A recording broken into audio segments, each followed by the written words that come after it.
Whatever happened to predictability? I think I can nail this impression if you just give me like a couple of minutes. Whatever happened? Whatever happened? I'm gonna lose my voice doing this. Oh man, I've been doing this for 18 minutes and 29 seconds. Whatever happened to predictability?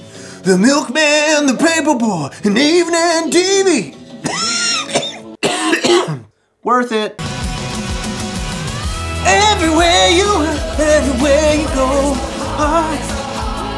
a hand to hold on to. Hey everybody, welcome back to another episode of Robuilt. I'm your host, Rob, and I had a couple of ideas for this week's video, but then I got a comment from someone a couple of days ago that said that I'm always chipper about my short-term rental journey, and I've never experienced anything bad, and then I never show the downsides of being a short-term rental host. So that's what I'm gonna talk about today, some of the crazy and not so good things that have happened to me as a host over the last 4 years. And you know what, even with everything that's gone down, I still try to be optimistic and live my life that way, which brings me to today's sponsor and the maker of this awesome shirt, the best made line from Duluth Trading Company, but a little bit more on them later. So let's just talk about the original comment that got this started. Now admittedly it's a little long, so we're gonna do a crossfade sequence of some of my favorite sound bites and snippets from this comment. What they aren't telling you is how much money that they have to put out on filth and damages and court fees. I've seen the inside of courtrooms more often than my own home over short-term renters. I've even had to put a bed back together. If they tell you, oh, no, not us, we've had no problems, they are liars. And for those of you supporting him for being a rude smartass? What? I hope you're there to support him when something finally does happen to him and he's now making videos whining about being a victim. He's all cocky about himself now because nothing has happened yet. He's still a noob, but it will happen. Besides, who would want to rent from an a-hole like that anyway? These are a little bit tough to pick out because I have dozens of them, but I'm gonna give you my favorite 3. If you like this video, I'll make a series out of it. All right, let's start with number 1 here. The time that I had to carry a guest out of the back of an Uber because they were passed out. So it was me and my best pal, and we were getting ready to go to Joshua Tree. And we had our bags packed and we were heading out the door, and then I got a knock on the front door. And it was 10 p.m. and I said, yes? Hi, is this where Jamie lives? Yes, but not really. She's my Airbnb guest. She's currently passed out in the back of my Uber. And so me and my buddy were like, why does this always happen to us? So we say, all right, we'll be right there. So we go downstairs and he's ready to call the cops and have them carry her to jail or something like that. And I had a rapport with her and she had been staying at my house month to month. And so I felt bad sending her to jail. So I said, yeah, we'll pick her up. Now, she was like a small girl, so I really didn't anticipate this being a problem. But what you see in movies is a lie. Whenever like someone murders someone and then like they pick them up and they're like, oh, get the legs. No, I mean, she was a small person. I would say she probably weighed anywhere from 110 to 120 pounds, maybe less, I don't really know. We could not get her out of the car. I mean, if anybody saw us dragging her out of the car, they would have called the cops on us, 100%. Because it looked so sketchy because like we had to unbuckle her and I had her by, I can't believe I'm telling this story. And I had her like, her arms like this. My buddies like got her legs and we're like, cop, I can't get her, I can't.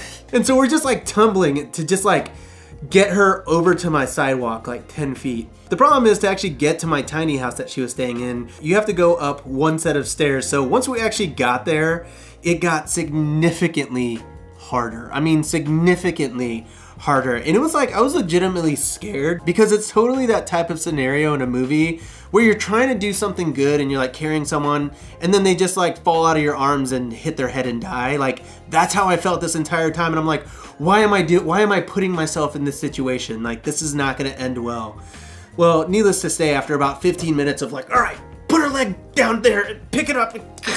You know, we're like trying to get to like the tiny house and we finally get up the stairs and we get to the tiny house and the tiny house is 2 levels. We're like, no, we already went up 1 flight of stairs. We're not doing it again. So we put her on the living room floor of the tiny house and I ran upstairs and I got a blanket and a pillow and I put the blanket on her, I put the pillow underneath and the Uber guy is just like, hey, right, yeah, I think if you like walk over that way, do I still get a 5-star? So we tuck her in and we're like, oh, why was that so hard? Dead weight, people, they call it dead weight for a reason. Because it's hard. It's hard to pick up someone that's like So it turns out that homegirl took like a Xanax or an Ambien or something or two, and she fell asleep on the way. I feel bad for this poor Uber guy, but now he has a story to tell for the rest of his life, and I guess I do too. So we thought we were out of the doghouse here. We go into my house, and then all of a sudden my buddy's like, Rob, there are cops in your backyard. And I was like, why can't we just go to Joshua Tree? So at this point, it's probably like 10:30 or 11. The cops come in, the cops are like going to the tiny house, and I come out, I'm like, good evening, officer. Nothing sketchy going on here, I swear. And then they're like, oh yeah, we got a call here about a young lady passed out in the back of an Uber. Yeah, she's my guest, we got her up here, it's kind of tough. She seems like she's okay now, and he like looked down at her on the ground, and she's like, and he's like, yeah, she's probably gonna be fine. Just make sure to check on her every couple of hours. I don't know, I have no affiliation with her, officer. I don't know her. We're leaving, we're going to Joshua Tree, and he's like, all right, well, blood's on your hands. No, he didn't say that, but that's basically what he said. And to this day, I don't think she knows that I did that. I thought about telling her the day that she checked out and saying like, hey, you remember that time you took a couple of Ambiens and passed out in the back of an Uber, and then you magically woke up on the living room floor of that tiny house and you have no idea who tucked you in and put a pillow on your sides and under your head? That was me. And a whole lot of other stuff happened with that guest, but it's not gonna be as exciting as what I just said, so let's move on. If you like that first story, then I've got two more for you that I'm pretty sure you're gonna like even more, but before we get into it, let's talk about today's sponsor, Best Made. Best Made is a premium American lifestyle brand and a retailer of high quality apparel, such as this shirt, and this shirt. And can't forget this guy, the classic Robuilt uniform, a black pocket t-shirt, literally the softest and thickest t-shirt I've ever owned. And of course this sweatshirt, which admittedly is a little snug, but it's actually my wife's. She just let me put it on for the ad. Thanks, babe. Now they don't just do apparel, they do hard goods too, and I wanna show you how nice some of this stuff is, like this #2 prime timber pencil. And where are you gonna put said pencil, huh, wise guy? How about the nicest spare parts cup you ever seen? Then we've got this Best Made brass flashlight, which is basically tactical grade. This thing is so bright that even when you close your eyes and shine it, it still kind of hurts. I think I'm most excited about this knife, but you know what's better than the fact that it's razor sharp? It smells so dang good. It's made out of like juniper wood. Get you a knife that you can smell all day, all right? And you just wait till you've graced your mouth with these Best Made 20-ounce enamel mugs. I remember watching Binging with Babish's house tour, and he had this super thick cutting board on his table, and I was just like, I want a thick cutting board. Well, guess what? I've got it. This weighs like 10 pounds, and you know what's nice about having a thick cutting board? It's not all thin and brittle, and it's not gonna warp on you and sit unevenly on your countertop. This is probably my favorite part. I'm trying to become a more organized person. I got the spare parts tray to keep our counters organized and throw all of our keys and cords and everything in here. And we've got all these little strong boxes. This is where I keep all of my camera gear. All right, but seriously, as a serial cheapo, I almost feel guilty owning stuff this nice. So Best Made, you live up to the name. If you're interested in any of the things that I just showed you, I'm gonna be linking it down in the description below. Thank you so much, Best Made, for sponsoring this video. And let's get back into my crazy short-term rental stories. Okay, time for story number 2. This one put some gray hairs on my head because this one involved my adorable little A-frame. So I remember I was at home and I got a text from my co-host that manages my A-frame saying that guests started a fire in the A-frame, and I was like, oh no, and I was just imagining the worst possible thing, because this A-frame was probably a month old at this point. But basically what happened is that we have this tiny cast iron stove that sits inside of the A-frame, and it actually heats it exceptionally well. The cast iron stove actually, the stove actually has this like temperature gauge type of thing on it that's like warm, hot, sun levels, please stop adding wood, you f***ing idiot. They basically had the cast iron stove like redlined to the max, and they kept adding wood to it because it was cold outside and, you know, whatever, they wanted to stay warm, but they got it so hot that it actually caused the front wall of this A-frame to begin to smolder. Luckily, those guests contacted my co-host that lives on site immediately, and he was able to rush out to the A-frame and stop the smoldering from spreading into like a wildfire and erupting my beautiful little A-frame up into flames. Like, he was able to stop that just in time, but if he had gotten there 10 minutes, 15 minutes, you know, a little bit later, that A-frame wouldn't exist today. So I'm really thankful that we were able to mitigate that immediately. And ultimately what led to that was a semi-faulty installation by the construction crew when the tiny A-frame was being built. And really that was a big eye-opener for us. I'm just glad that it didn't end worse. I mean, as much as I didn't want my A-frame to burn down, I'm also really happy that no one got hurt. Now what this meant though was that we now had $4,000 to $5,000 worth of damages on that A-frame.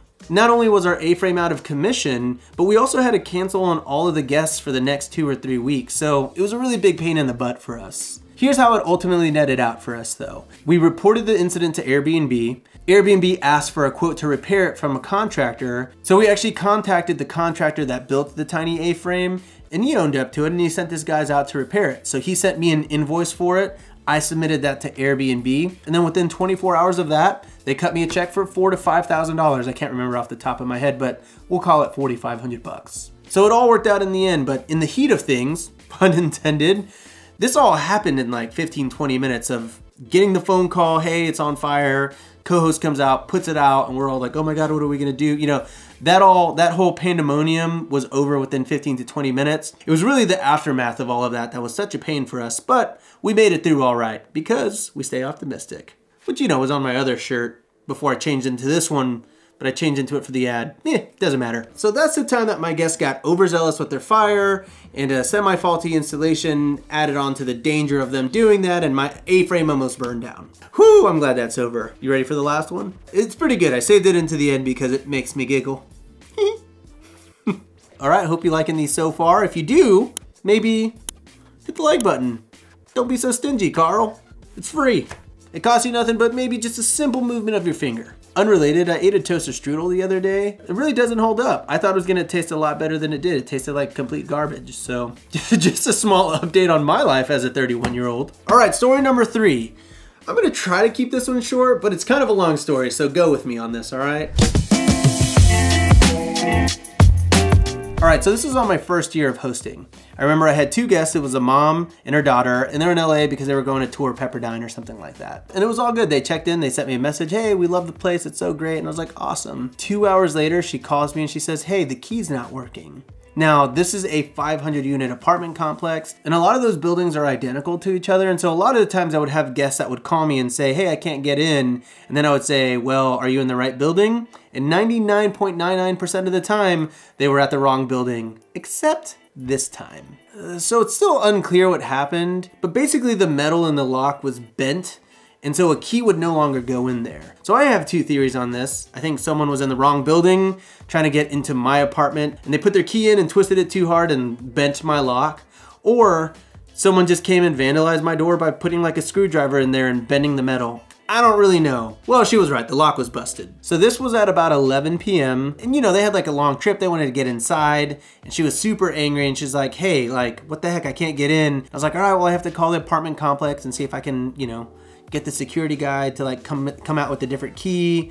Security guy came out, his key wasn't working, and he said, sorry, I have to call the maintenance crew. And I was like, all right, that's fine. And at this point, it's like midnight. And so the mom and the daughter, the mom is not happy. She's like, all right, I'm starting to feel unsafe. Like, all my stuff is in there and I just want my stuff. And I was like, look, lady, I don't want this either. It's Friday night. I'm tired. I want to go home, hang out with my wife. No one is stealing your stuff. You're at the apartment. Please calm down, ma'am. And I was just murdering her with kindness along the way, just shutting her down because she would come in hot and I was like, look, I'm so sorry. I'm with you, okay? I want the same solution, all right? I want your head in that bed and I want you to wake up tomorrow and I want you to brush your teeth and say, this is gonna be a good day, ma'am. And I want the same for me and my family. So anyways, we're sitting there making super awkward, angry small talk for like hours. And the maintenance guys don't show up until 1:30, 2 a.m.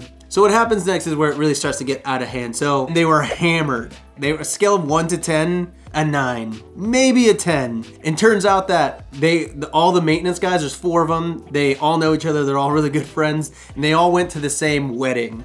And they got hammered at this wedding. So first of all, unprofessional. But second of all, they had every right to, because actually it was Saturday, because they were at a wedding, I remember now.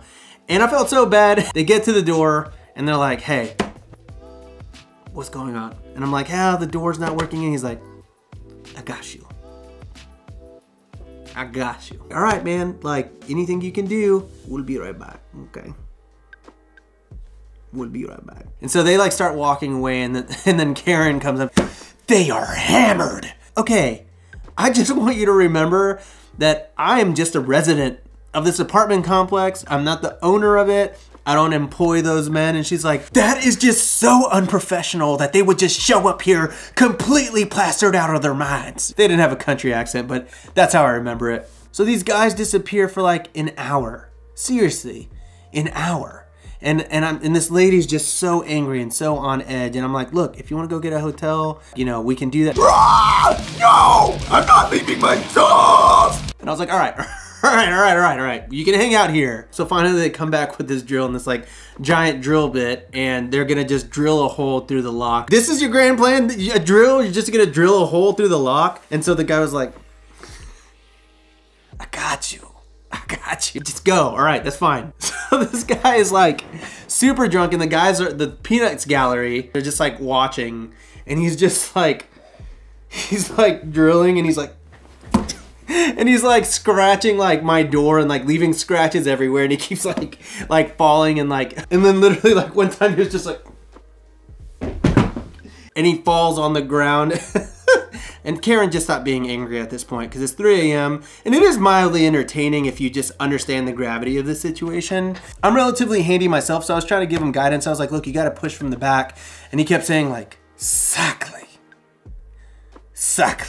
So finally, to wrap this up, he was like, I got to go to the restroom. And I was like, of course. I was like, leave the drill. So he went, and while he was gone, I grabbed the drill and I drilled all the way through the lock and was able to bust open the door. Karen and her daughter, they get their stuff. So they're out of there in less than 5 minutes, and she totally destroyed me on the Airbnb review, which I was a little bummed about, but I mean, I get it. She was there until 3 in the morning waiting for someone to come and fix the door, and then 4 drunk dudes come and like completely like fall over.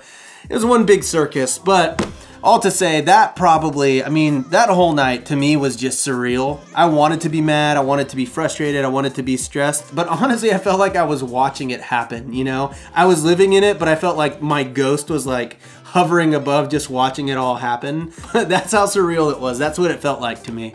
Anyway, that wraps up today's video. 3 stories, I don't know how long this video is. Definitely not 10 minutes. If you stayed until the very end, you're a super fan. If you're a super fan, let me know down below. If you like these kind of stories and you want to hear more about the dark side of hosting short-term rentals, let me know down below, and if enough of you comment, I'll make a video series about it. So with that, that's it. Thanks again to Best Made for sponsoring this video, and my throat still hurts from the full hush shenanigans at the very beginning of this video, but I'll catch you on the next episode of Robuilt. All right, see ya. It's too far. I would cover the lens, but it's too far for me. So that's as good as it gets. All right, see ya.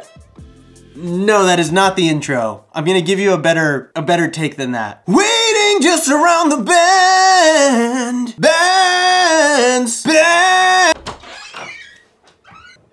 Waiting just around the bend. If that makes it into the intro, I quit.